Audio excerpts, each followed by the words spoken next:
Bonsoir Éric Zemmour. Bonsoir. Merci beaucoup d'avoir accepté cet entretien. J'ai dû insister quand même, je le rappelle, que je le dis ouvertement.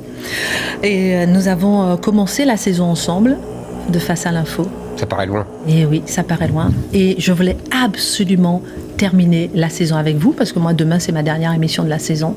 Et je voulais la terminer avec vous. Alors, jamais vous n'êtes venu sur ce plateau en campagne, ni pendant la présidentielle, ni pendant les législatives. La dernière fois, vous n'étiez même pas encore candidat officiel. Donc, pour moi, c'est avant tout le retour du mousquetaire. Merci. Parce que je pense tout simplement que personne n'a vu venir le fait que le cordon sanitaire, vous savez, ce fameux cordon sanitaire qui faisait que depuis 30 ans, la droite s'interdisait de voter pour le Rassemblement national, la droite LR, ce qu'on appelait le RPR et l'UDF auparavant, les Chiraciens, vous voyez tous ces gens-là, et qu'aujourd'hui, ce cordon sanitaire a en partie sauté. Pas complètement, mais il a en partie sauté. On le voit. Alors, d'abord, je veux dire que je m'en réjouis. Parce que vous savez bien, vous m'avez écouté pendant 2 ans, vous savez bien que depuis 20 ans, c'est mon combat. Depuis 20 ans, je dis que ce cordon sanitaire est inopérant, qu'il doit sauter, que c'est le peuple de droite qui doit se rassembler, que ceux qui défendent la France doivent se rassembler, et qu'il est ridicule d'ostraciser comme ça, de diaboliser le Rassemblement national et tous les gens qui défendent les idées identitaires, de lutte contre l'immigration et l'islamisation de la France. Donc, c'est moi, je m'en réjouis, évidemment. Humainement, je ne vous cache pas, j'aurais préféré que ça se fasse autour de moi, puisque c'est moi qui l'avais promu, alors que le plus possible. Mais bon, Je remarque votre humilité, que je souligne. Non, mais c'est mon honnêteté. Et votre honnêteté. Mon honnêteté. Dans la deuxième partie. J'essaye d'être. Vous me connaissez. J'essaye d'être le plus honnête possible. Bon, voilà. On ne dit pas ça de vous, mais. Mais je sais. C'est ce que je vous disais. J'ai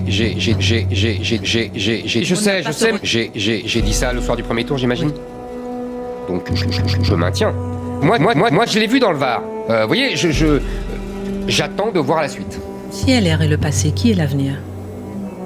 Je pense que Reconquête doit avoir une place éminente. Alors on va en parler. Voilà, qui ne n'a pas été reconnue dans cette élection, mais je pense... Bon. Moi, j'ai été très frappé d'une chose. Je me suis battu pour imposer des thèmes de droite, des thèmes identitaires, l'identité de la France, la civilisation. On va j'imagine qu'on va en reparler. Et puis, à partir de février, après le grand basculement causé par l'intervention en Ukraine, on a finalement parlé, et on a vu pour les législatives, on n'a parlé que de pouvoir d'achat, que de social, que de retraite. On l'a vu pendant la campagne des législatives. Moi, je pense,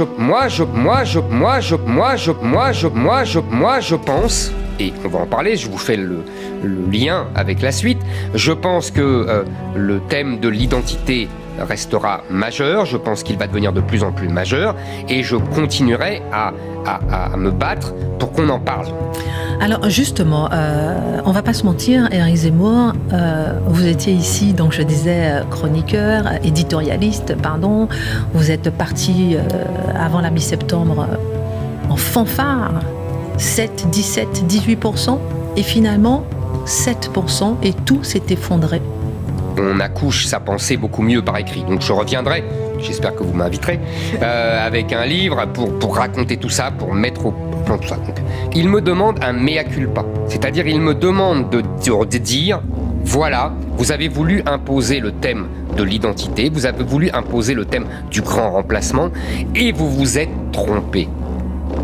Ça, je ne le dirai jamais, parce que je pense que c'est la vérité. Je pense que c'est le thème fondamental pour la France, et c'est le danger fondamental pour la France dans les 10, 20 ans qui viennent.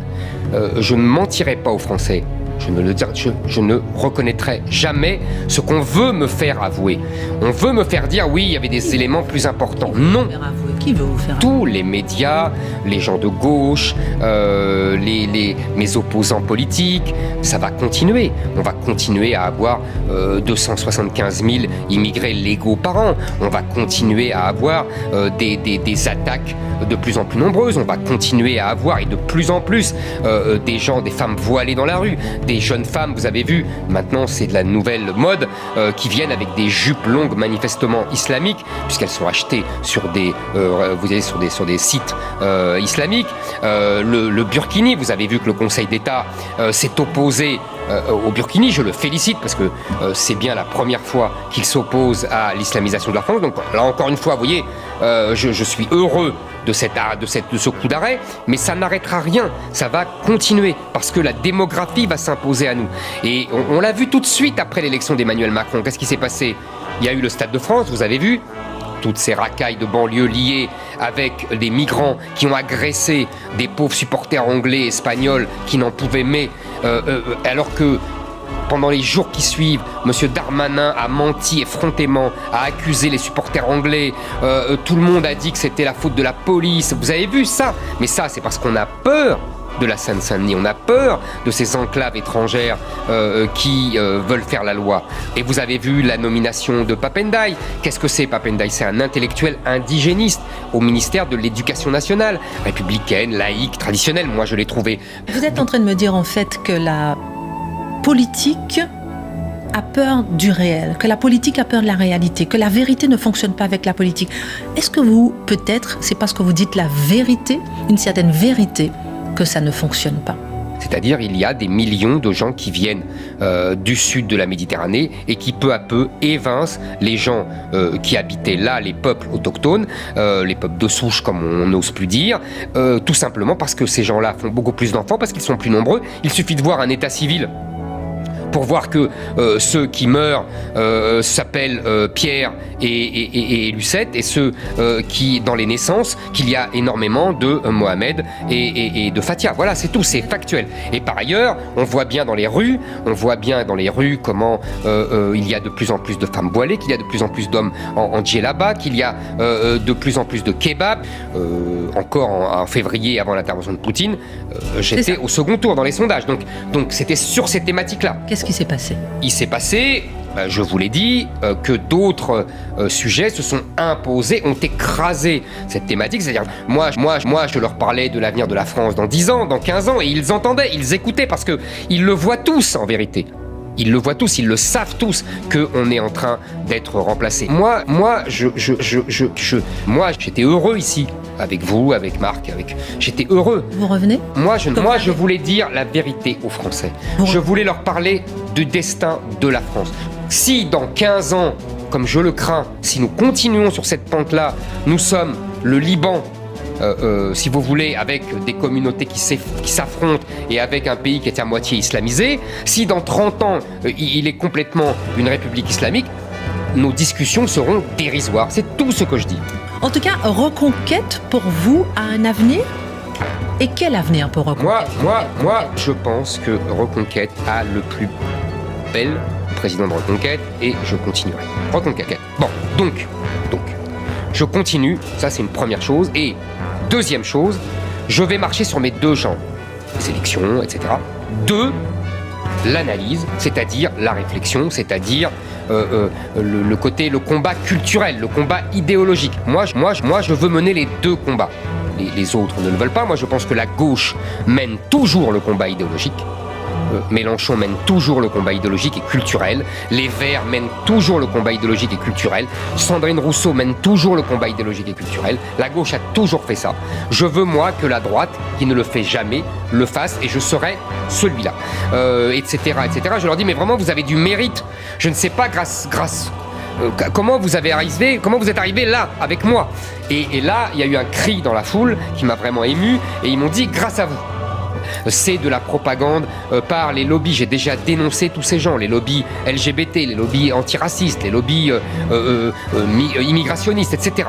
Donc, je veux que Reconquête soit le parti qui forme et qui donne cette pitance intellectuelle, culturelle, idéologique à ces jeunes qui sont en attente. Vous battez pour la France, c'est ce que vous dites tout le temps.